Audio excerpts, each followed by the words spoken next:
Good morning. Today's lecture is on biological oxidation.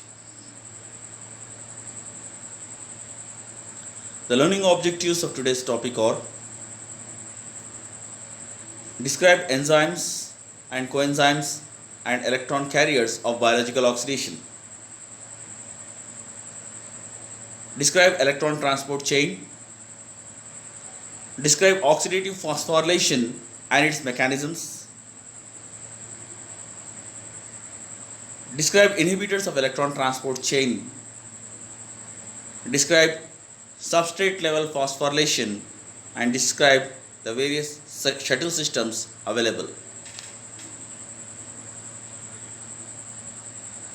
Oxidation which occurs in the living system is called as biological oxidation.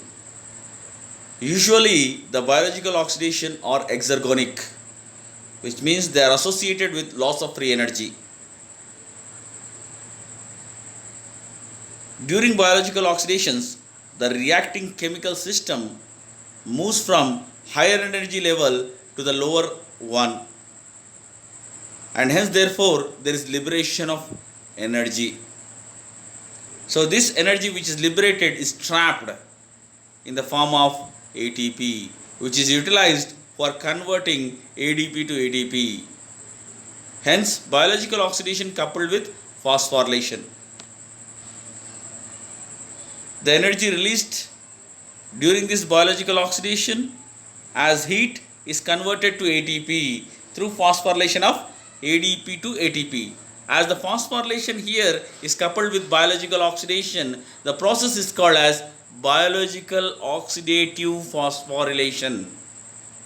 So the oxidation occurring in the living systems is called as biological oxidation, and this biological oxidation is associated with the liberation of free energy, and this free energy which is liberated is trapped or is converted to ATP from ADP. Hence it is associated with phosphorylation. Hence this process is called as biological oxidative phosphorylation.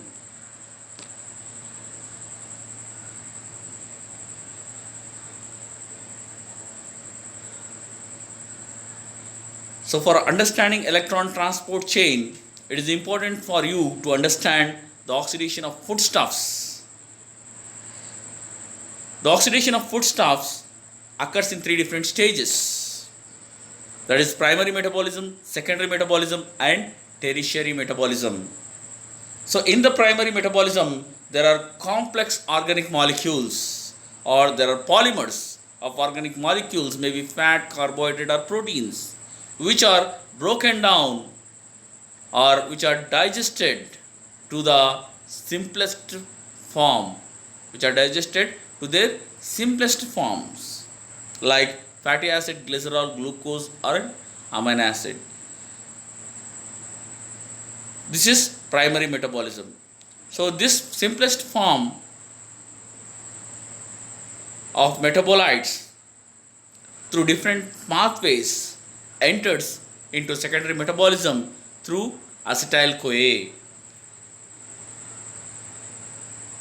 The acetyl-CoA which is generated by these metabolites enters into TCA cycle and is converted to carbon dioxide and water with the liberation of reducing equivalents.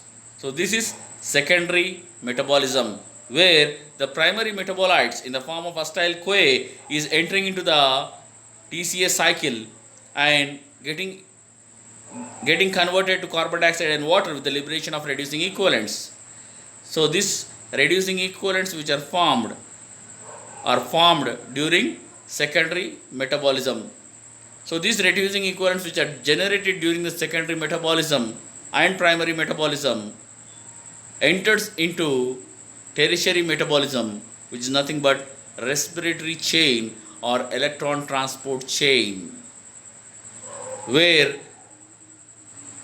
the energy released by these reducing equivalents is trapped or converted to produce ATP from ADP with the liberation of water molecule. So this water molecule which is liberated during tertiary metabolism is called as metabolic water. So these are the different stages of oxidation of foodstuffs which are very important for you to understand the electron concept of electron transport chain. So here is the structure of mitochondria, where there is an outer membrane and inner membrane, and between these two membranes there is intermembrane space, and inside the inner membrane there is matrix where the secondary metabolism is going on in the form of citric acid cycle, and the reducing equivalents which are generated in this citric acid cycle enters into electron transport chain through different complexes which are present in the inner mitochondrial membrane, that is complex 1, 2, 3, 4, and ATP synthase, finally for generating ATP.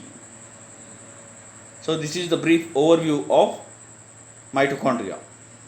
So the electron transport chain is located in inner membrane of the mitochondria, and it consists of 4 complexes and an ATP synthase.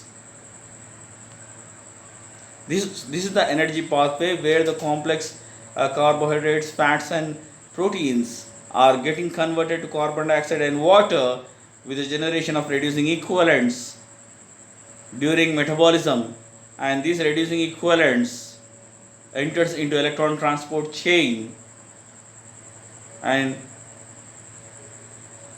it converts oxygen to water molecule with the generation of ATP from ADP. So this is called as oxidative phosphorylation. Biological oxidation. So biological oxidation, to understand it, you should know what is oxidation and what is reduction. Oxidation means it may be the removal of electrons, or it may be the removal of hydrogen, or it may be the addition of oxygen. So all the three contribute for oxidation. In the same way, the reduction means the gain of electrons, the gain of hydrogen, and the removal of oxygen. So all these contribute for reduction. Here is the good example to explain the oxidation reduction reactions, where the iron in the form of ferric Fe3+, it accepts an electron and gets reduced to Fe2+, that is ferrous form. So this is known as reduction. In the same way, the copper in the form of cuprous Cu+, donates an electron and gets converted to Cu2+, that is cupric form. So this is known as oxidation. So oxidation, reduction, reactions. So what is oxidation? What is reduction? So biological oxidation and phosphorylation. So biological oxidation occurs in the living systems where due to the oxidation of different substances, the reducing equivalents are generated. And these reducing equivalents which are generated enters into electron transport chain for the formation of ATP from ADP and phosphate. So this is called as phosphorylation. Hence, it can be termed as biological oxidative phosphorylation. So biological oxidation is nothing but the generation of reducing equivalents or oxidation which occurs in the living system with the generation of reducing equivalents is known as biological oxidation. And phosphorylation means the reducing equivalents which are generated during biological oxidation are utilized in the electron transport chain for the formation of ATP from ADP and phosphorus. So biological oxidation and phosphorylation. Biological oxidation requirements. What are the requirements for this biological oxidation? So there are three requirements for the biological oxidation. They are enzymes, coenzymes, and electron carriers. So different types of enzymes are required, different types of coenzymes are required, and three different types of electron carriers are required. So let us see one by one. So biological oxidation requirements: enzymes, coenzymes, and electron carriers. Enzymes are oxidases, dehydrogenases, hydroperoxidases, and oxygenases. Coenzymes are NAD+, NADP+, FMN, FAD. Electron carriers are cytochrome systems, which consist of cytochrome A, B, and cytochrome C. So cytochrome A, cytochrome B, and cytochrome C are the electron carriers.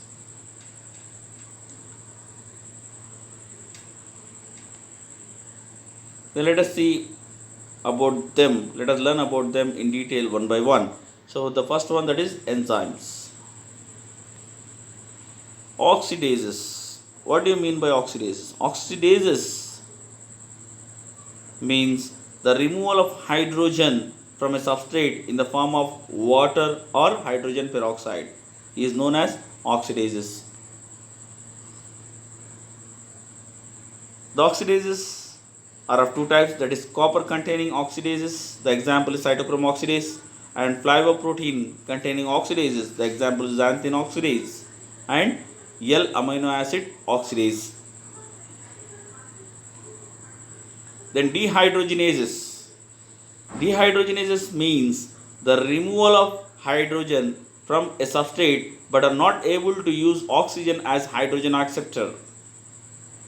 They require specific coenzymes as acceptors of hydrogen atoms. So dehydrogenases, they are coupled oxidation reduction reactions. So these dehydrogenases are coupled during oxidation reduction reactions. So these dehydrogenases in electron transport chain, so they are in the form of cytochromes, uses riboflavins and nicotinamides as electron carriers.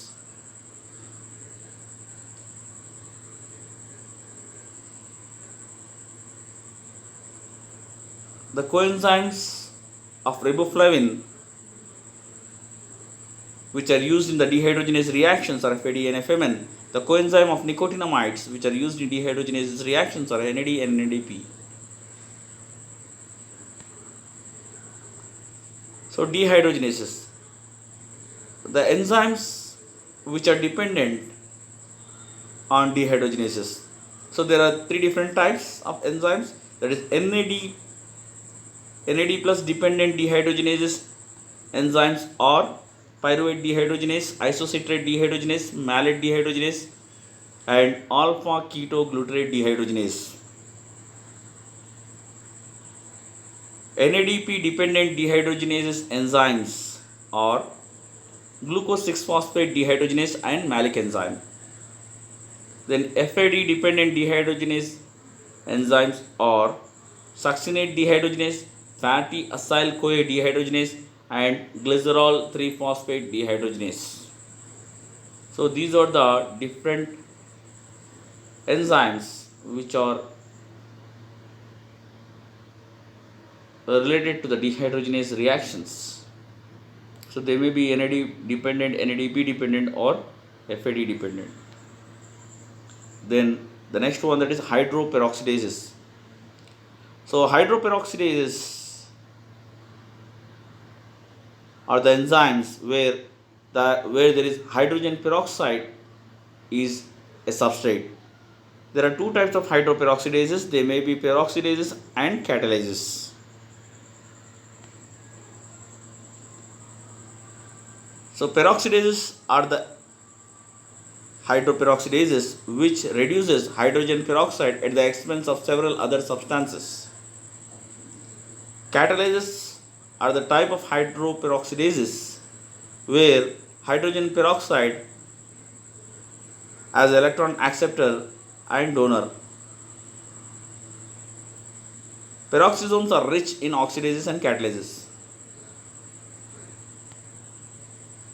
Then glutathione peroxidase is the good example for hydroperoxidases, where in the pentose phosphate pathway there are reducing equivalents like NADPH plus H plus is generated, and this NADPH plus H plus is utilized for reduction of glutathione in presence of enzyme glutathione reductase. The glutathione is reduced, and this reduced glutathione converts hydrogen peroxide to water in presence of enzyme glutathione peroxidase, simultaneously forming the oxidized form of glutathione.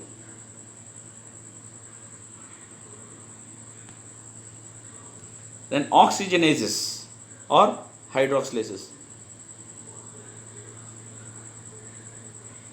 These enzymes are related with incorporation of oxygen in any substance. Here the oxygen is bound to the active sites of the enzyme.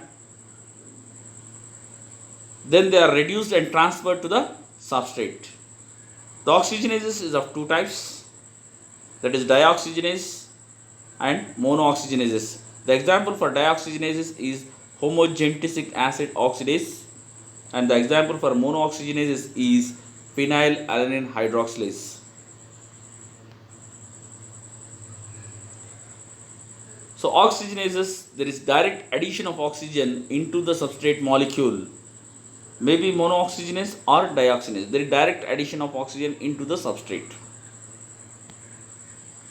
Then electron carriers which are involved in biological oxidation. Let us see. So enzymes are over. Let us now focus on what are the electron carriers which are involved in the biological oxidation. So the electron carriers which are involved in the biological oxidation are cytochrome B, cytochrome C1, cytochrome C, and cytochrome oxidase, that is nothing but cytochrome A3. So these are the 4 cytochromes which are involved in biological oxidation.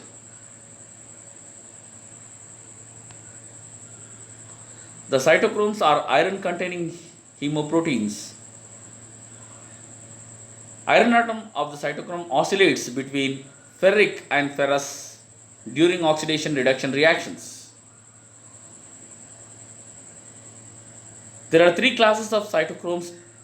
They are cytochrome A, B, and C, having differences in their light absorption spectra.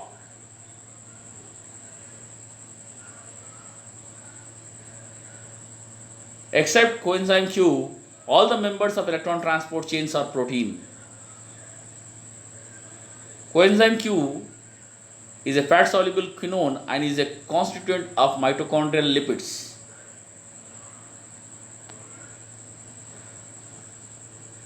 Cytochrome AA3 are also called as cytochrome oxidase, and it is a copper-containing hemoprotein. Cytochrome C is water-soluble and easily diffusible, whereas cytochrome B, C1, and AA3 are lipid-soluble and fixed components of the membrane.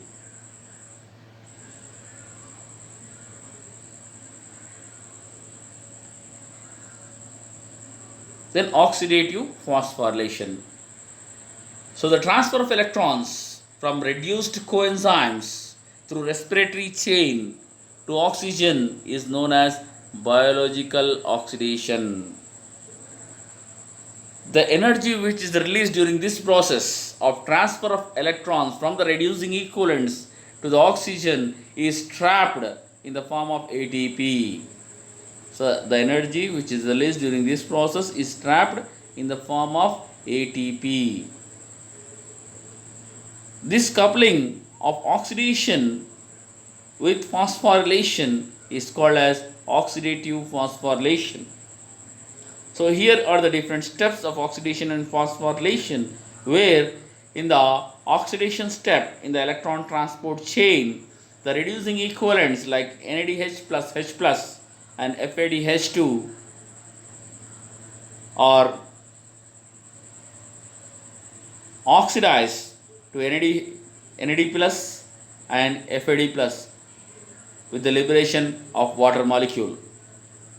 So the hydrogen atoms which are liberated from this reducing equivalents enters into intermembrane space, which are responsible for the creation of electrochemical gradient and this electrochemical gradient is responsible, or this electrochemical gradient is responsible for the generation of ATP, or the energy which is released due to this electrochemical gradient is trapped in the form of ATP. So the ATP is synthesized from ADP. So that is phosphorylation. So oxidation coupled with phosphorylation. Oxidation, the reducing equivalents, that there is transfer of electrons in the electron transport chain, and during which the reducing equivalents are oxidized and the protons are pumped into the intermembrane space, which causes an electrochemical gradient, and there is liberation of free energy during this process. So this free energy is utilized for the conversion of ADP to ATP. So oxidation coupled with phosphorylation is called as oxidative phosphorylation. Electron transport chain or mitochondrial respiratory chain. So localization of electron transport chain. The electron transport chain is located in the inner mitochondrial membrane as explained to you earlier. So this is the structure of mitochondria, which consists of outer mitochondrial membrane, inner mitochondrial membrane, and between the outer mitochondrial membrane and inner mitochondrial membrane there is an intermembrane space, and the inner mitochondrial membrane is folded to form cristae, and inside the inner mitochondrial membrane there is a matrix. In the matrix there is secondary metabolism going on in the form of TCA cycle, and there is generation of reducing equivalents. So this reducing equivalents are produced in the matrix, and the electron transport chain is located in the inner mitochondrial membrane in the form of complexes, complex 1, 2, 3, 4, and ATP synthase. So they accept the reducing equivalents, and there is transfer of electrons and pumping of protons to the intermembrane space, which causes an electrochemical gradient, and the free energy is liberated during this process is trapped to synthesize ATP from ADP. So this is the structure of mitochondria. It consists of outer membrane and inner membrane. In the inner membrane there is electron transport chain located in the form of 4 complexes along with ATP synthase. Inside the inner membrane there is matrix, and between the inner and outer membrane there is intermembrane space. So this is the structure of mitochondria. So here it is, you can see it is in much elaborated form. So 4 complexes of mitochondria, 4 complexes mitochondria electron transporting chain. There is complex 1, 2, 3, 4 are located in the inner membrane, and complex 5, that is ATP synthase, is also located in the inner membrane. In the matrix there is secondary metabolism going on in the form of citric acid cycle, and there is a reducing equivalent generated during this secondary metabolism, and these reducing equivalents entered into the electron transport chain. You can see that NADH plus H plus is accepted by the complex 1, and during this transport of electrons in the electron transport chain there is pumping of protons to the intermembrane space, and this causes the electrochemical gradient and liberation of free energy, which is utilized by ATP synthase to generate ATP from ADP. So this is how the oxidation is coupled with phosphorylation and is called as oxidative phosphorylation.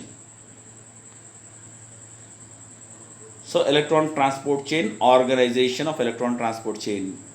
So the electrons are transferred from NADH to a chain of electron carriers. The electron flows from more electronegative components to the more electropositive components.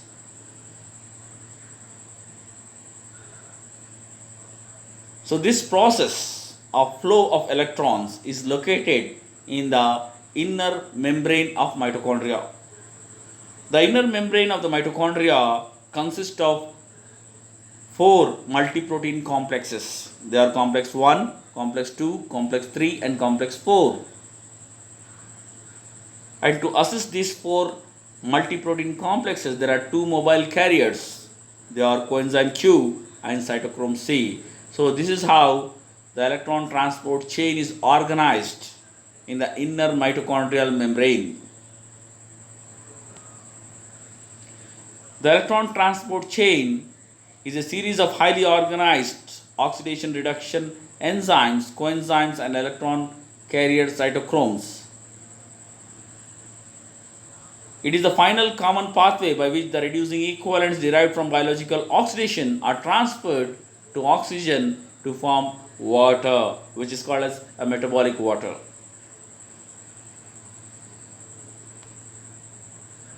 Then components of electron transport chain. The components of electron transport chain are the reducing equivalents like NAD plus FMN and coenzyme Q, which is also called as ubiquinone, which is a fat soluble quinone, and iron sulfur proteins which are associated with FMN and cytochrome B.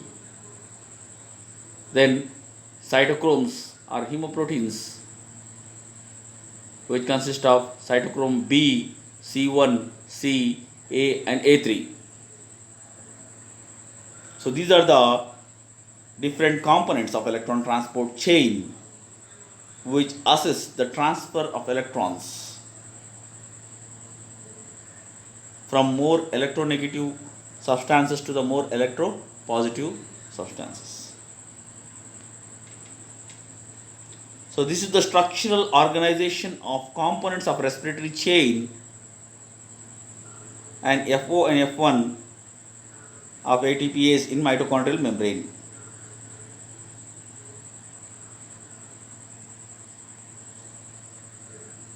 So here you can see that the electrons from FMN and NAD are transferred to coenzyme Q, and from coenzyme Q to cytochrome B to cytochrome C1, and cytochrome C1 to cytochrome C, and finally to cytochrome oxidase, and from cytochrome oxidase to oxygen, where it converts the oxygen to water molecule.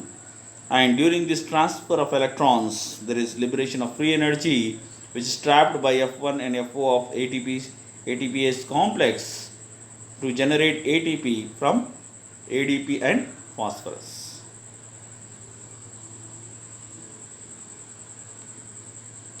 Then structural organization of components of electron transport chain. The electron carriers of respiratory chain are organized into four complexes. They are: the complex 1 is called as NADH coenzyme Q oxidoreductase, where there is transfer of electrons from NADH to coenzyme Q. And complex 2 is called as succinate coenzyme Q oxidoreductase, where there is transfer of electrons from succinate to coenzyme Q. Complex 3 consists of coenzyme Q, cytochrome C oxidoreductase, where there is transfer of electrons from coenzyme Q to cytochrome C. Complex 4 is called as cytochrome C oxidase, where there is transfer of electrons from cytochrome C to oxygen. So these are the four different complexes of electron transport chain, and fifth and final complex is ATP synthase, where the ATP is synthesized from ADP and phosphorus. So this is how the organization of components of electron transport complexes and overview of electron flow through respiratory chain within the inner mitochondrial membrane.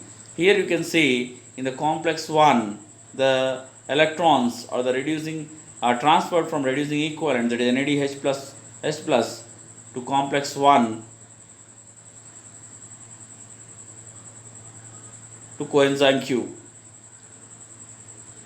In the similar way, the reducing equivalents from succinate from complex 2 are transferred to coenzyme Q, and from the coenzyme Q, the reducing equivalents are transferred to the electrons are transferred from coenzyme Q to cytochrome C. In the same way, from cytochrome C to cytochrome A, and cytochrome A to cytochrome oxidase, and finally from cytochrome oxidase to oxygen to form a water molecule.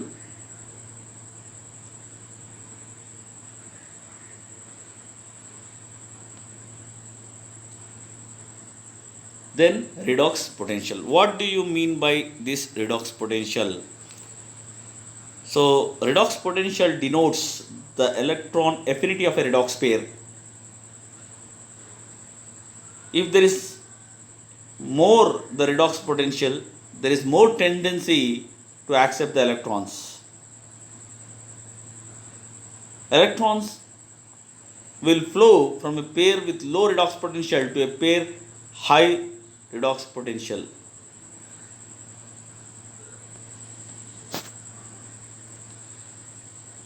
The components of electron transport chain arranged in order of increasing redox potential.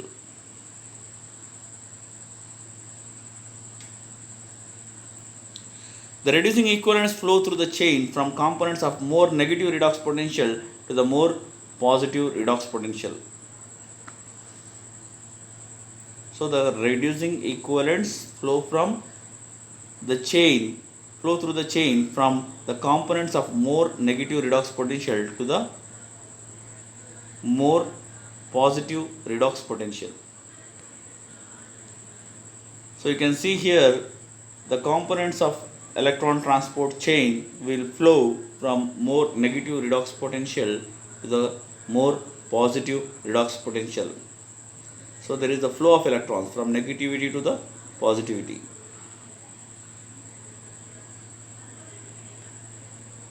Then principles of thermodynamics.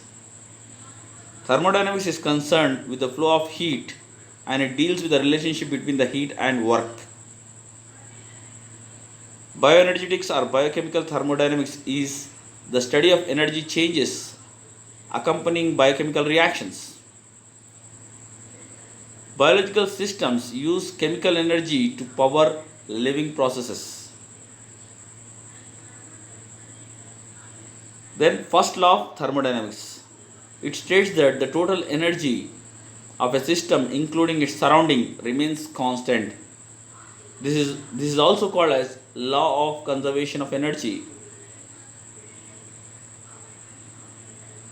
The second law of thermodynamics states that the total entropy of the system must increase if a process is to occur spontaneously.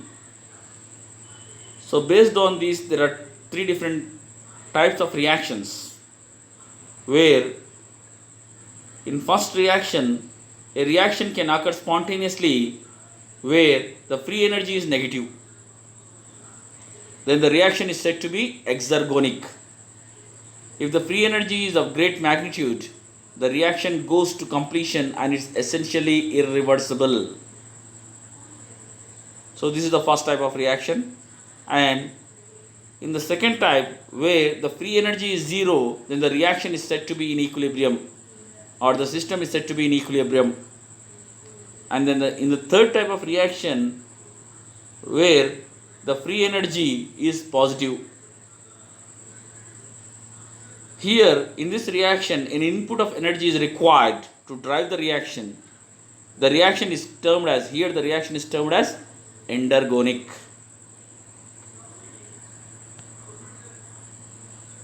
So today we'll stop here. In the next class, we will discuss in detail about the different complexes of electron transport chain and how the oxidative phosphorylation occurs in the inner mitochondrial membrane.